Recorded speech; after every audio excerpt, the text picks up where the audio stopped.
Allah, who is the most merciful, Muhammad, the Holy Prophet, peace be upon him, sallallahu alaihi wasallam. Welcome to All in Mujahid Knowledge Studio. I am Muhammad Mujahid Shahzad with a new video session. Today we will talk about what is protein.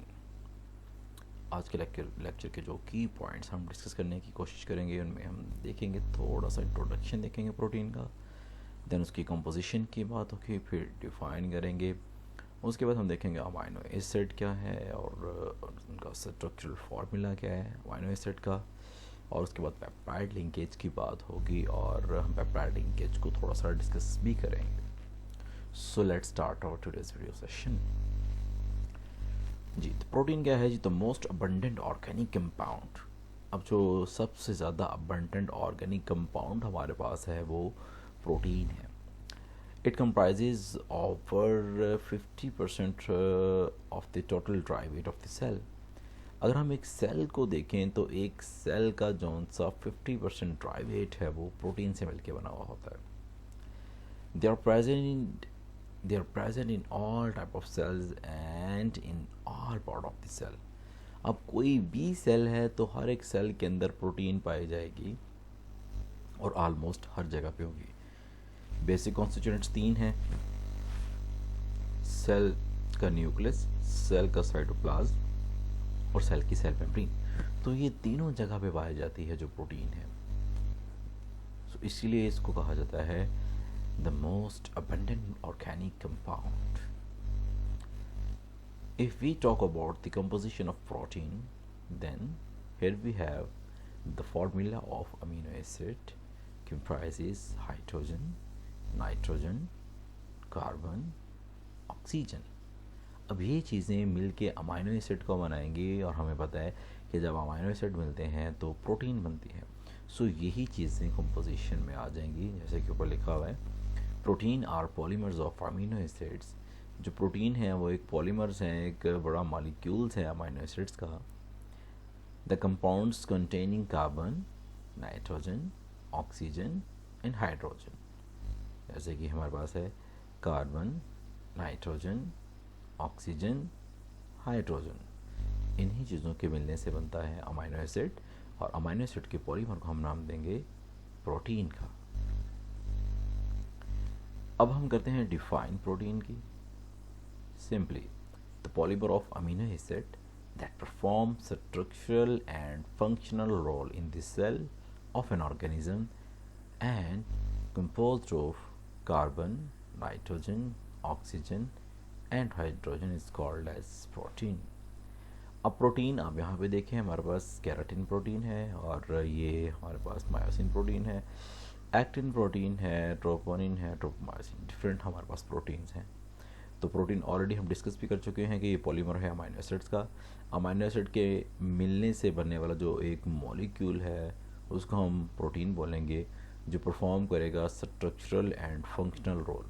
Cell की structure भी synthesise करवाएगा और cell के functions में भी take part करेगा किसी भी ऑर्गेनिज्म के सेल में. और किस चीज़ से मिलके बना है? कार्बन से, नाइट्रोजन से, ऑक्सीजन से और हाइड्रोजन से मिलके बना है. So this is about the protein definition, उसकी हमने बात की है. So move next, amino acid. अगर हम बात करें अमाइनो एसिड की तो the number of amino acids varies from a few to 3000 और even more in different proteins. जो अमाइनो एसिड्स हैं उनकी तादाद 3000 से लेके many थाउजेंड तक हो सकती है. और जब एक दूसरे के साथ मिलते हैं तो लॉन्ग चेन हमारे पास पॉलीपेप्टाइड की बनेगी जो प्रोटीन को सिंथेसाइज करेगी. About 170 type of amino acids have been found to occur in the cell and tissues. Approx 170 types के अमाइनो एसिड्स हैं जो कि सेल और टिश्यूज में पाए जाते हैं. Of these, about 25 are constituents of the protein. और जो प्रोटीन की सिंथेसिस में टेक पार्ट करेंगे वो 25 हैं. Most of the proteins are however made of 20 types of amino acids. लेकिन जो ज़्यादातर हमारे पास प्रोटीन है वो 20 किस्म के अमाइनो एसिड से मिलके बनी हुई है. ये अमाइनो एसिड का स्ट्रक्चरल फार्मूला है. नेक्स्ट हमने इसी को डिस्कस करना है कि स्ट्रक्चर क्या है अमाइनो एसिड का. जी, the component of the amino acid. अगर हम देखें तो ये दरमियान में आपको एक कार्बन नज़र आ रहा है, इसको हम बोलेंगे अल्फ़ा कार्बन। और कार्बन यहाँ पे 4 बॉन्ड बनाए हुए हैं। आपको पता है कि कार्बन टेट्रावैलेंट है, इसके वैलेंसी 4 है, तो ये 4 बॉन्ड बनाएगी। अब जो अल्फ़ा कार्बन है, इसके लेफ़्ट साइड पे हमारे पास एक ग्रुप होगा जिसको हम बोलेंगे अमाइनो ग्रुप या NH2।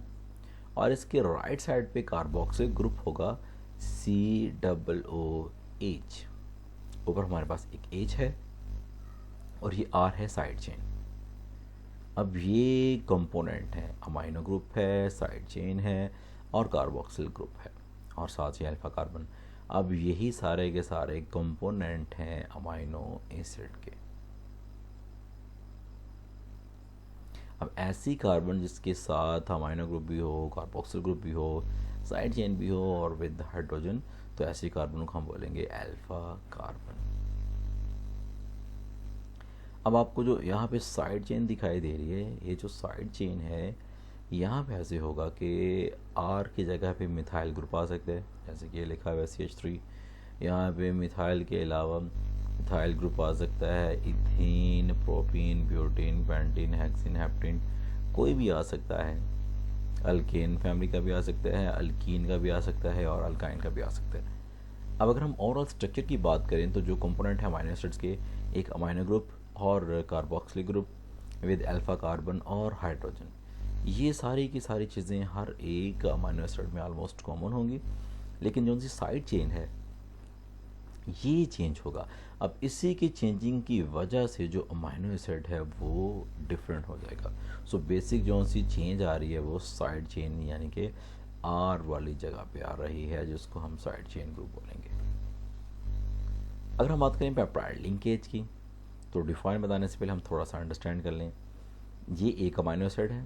अब जहाँ पर मेरा कर्सर होगा कोशिश करें कि आप उसी को फोकस करें, बाकी सारी चीज़ें भूल जाएं। अब ये मेरे पास वही अमाइनो एसिड का स्ट्रक्चर, अल्फ़ा कार्बन, एक तरफ अमाइनो ग्रुप NH2, दूसरी तरफ कार्बोक्सिल ग्रुप COOH, ऊपर H है और नीचे साइड चेन R है। अब बिल्कुल इसी तरह का हमारे पास दूसरी तरफ दूसरा अमाइनो एसिड है, अल्फ़ा कार्बन है, एक तरफ अमाइनो ग्रुप है, दूसरी तरफ कार्बोक्सिल ग्रुप है, ऊपर H और नीचे R। अब यहाँ पे क्या होगा, जो कार्बोक्सिल ग्रुप है वो इस तरह से डिज़ाइन है कि इसमें जो हाइड्रोक्सिल ग्रुप है वो सेपरेट है और अमाइनो ग्रुप का H सेपरेट है। तो ये दोनों आपस में मिलेंगे तो वाटर मॉलिक्यूल रिलीज कर देंगे, तो इस कार्बन का डायरेक्टली बॉन्ड बन जाएगा इस नाइट्रोजन के साथ और इसी को हम बोलेंगे पेप्टाइड बॉन्ड या पेप्टाइड लिंकेज। अब थोड़ा सा गौर से आपने देखना है, नंबर 1 में हमने लिखना है hydroxyl group of carboxyl group of 1 amino acid. ये मैंने 3 चीज़ें बोली हैं, फिर फोकस कीजिएगा। Hydroxyl group of carboxyl group of 1 amino acids react with hydrogen of amino group of others, released a water molecule and resultantly a bond is formed between carbon and nitrogen is called as peptide bond। अब इसका मतलब है कि hydroxyl group है जो carboxyl group का एक amino acid का, एक अमाइनो एसिड के कार्बोक्सिल ग्रुप के हाइड्रोक्सिल ग्रुप का दूसरे अमाइनो एसिड के अमाइनो ग्रुप के हाइड्रोजन के साथ रिएक्शन होगा, वाटर मॉलिक्यूल रिलीज होगा और कार्बन और नाइट्रोजन के दरमियान जो बॉन्ड बनेगा उसको हम बोलेंगे पेप्टाइड लिंकेज या पेप्टाइड बॉन्ड। एक और चीज़ जी, अगर यहाँ पे इस R की जगह पे सिंपल H लगा दें तो ये चेंज हो जाएगा, और अगर यहाँ पे हम R की जगह पे CH3 लगा दें तो ये नाम भी क्या हो जाएंगे, चेंज हो जाएंगे। और इसी बेस पे अमाइनो एसिड भी एक दूसरे से क्या हो जाएंगे, चेंज। अब हो सकता है बुक के ऊपर यहाँ पर H लगा हो, यहाँ पर CH3 लगा हो, तो उसके अकॉर्डिंग इनके नाम भी क्या हो जाएंगे, चेंज। लेकिन हमने जनरल सा इनका स्ट्रक्चर अभी स्टडी किया है, सो आप इसको एज सच फॉलो भी कर सकते हैं। अब अगर आप ये देखें, हमारे पास जो ऑलरेडी मैंने आपको बताया था, ये देखें वो लिखा हुआ है जो मैंने अभी आपको डिफाइन बताई है, the linkage between the hydroxyl group of carboxyl group of 1 amino acid. इसको आप थोड़ा सा रिवर्स पढ़ें, एक अमाइनो एसिड के कार्बोक्सिल ग्रुप के हाइड्रोक्सिल ग्रुप का लिंकेज है किसके साथ, the hydrogen of amino group of another amino acid. फिर इसको भी उल्टा पढ़ें, दूसरे अमाइनो एसिड के अमाइनो ग्रुप के हाइड्रोजन के साथ बॉन्ड है। मीन टू से अब यहाँ पे देखें, ये हमारे पास यहाँ से लेके यहाँ तक एक अमाइनो एसिड है, फिर यहाँ से लेके यहाँ तक दूसरा अमाइनो एसिड है। और जो मैं आपको बात बता रहा था कि अगर आर की जगह पे एच आ जाएगा तो वो ग्लाइसिन बन जाएगा, और अगर CH3 आ जाएगा तो वो एलानिन बन जाएगा। अब ये चेक करें जो पहला स्टेटमेंट लिखा हुआ है, hydroxyl group of carboxyl group of one amino acid. Reaction किसके साथ है जी?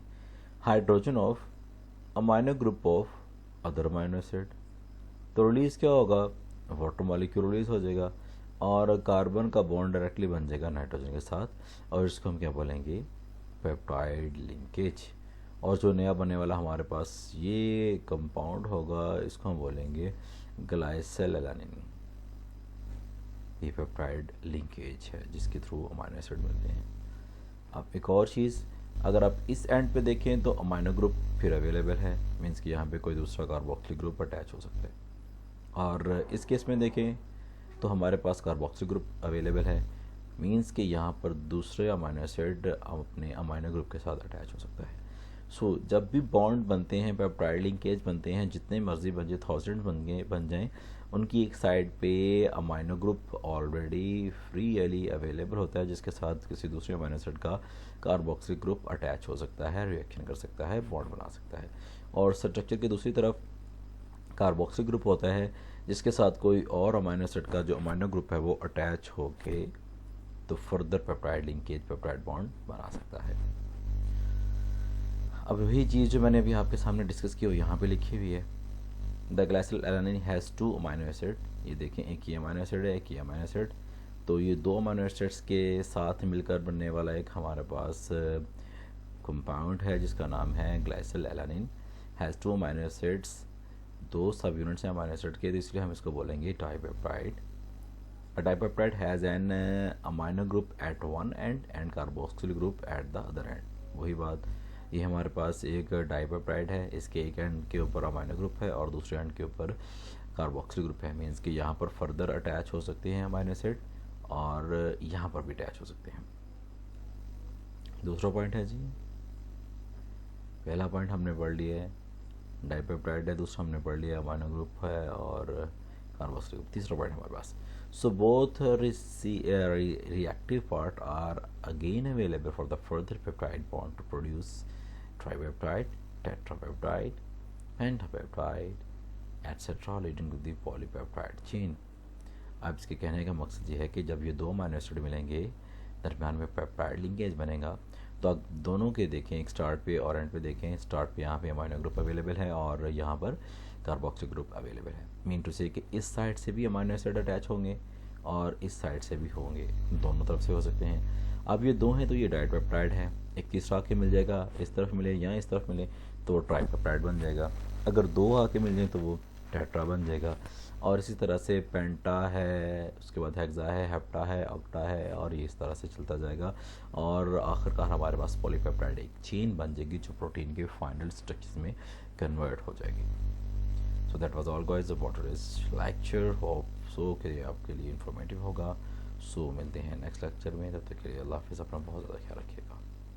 और लास्ट पे ऑलरेडी आपको पता है कि जो हम स्टार्ट पे कुछ की पॉइंट्स देखते हैं, वही की पॉइंट्स हमारे लिए इंडिविजुअल शॉर्ट होते हैं और नहीं का कम्बिनेशन हमारे पास एक लॉन्ग क्वेश्चन दे देता है। ओके जी, अल्लाह हाफिज़।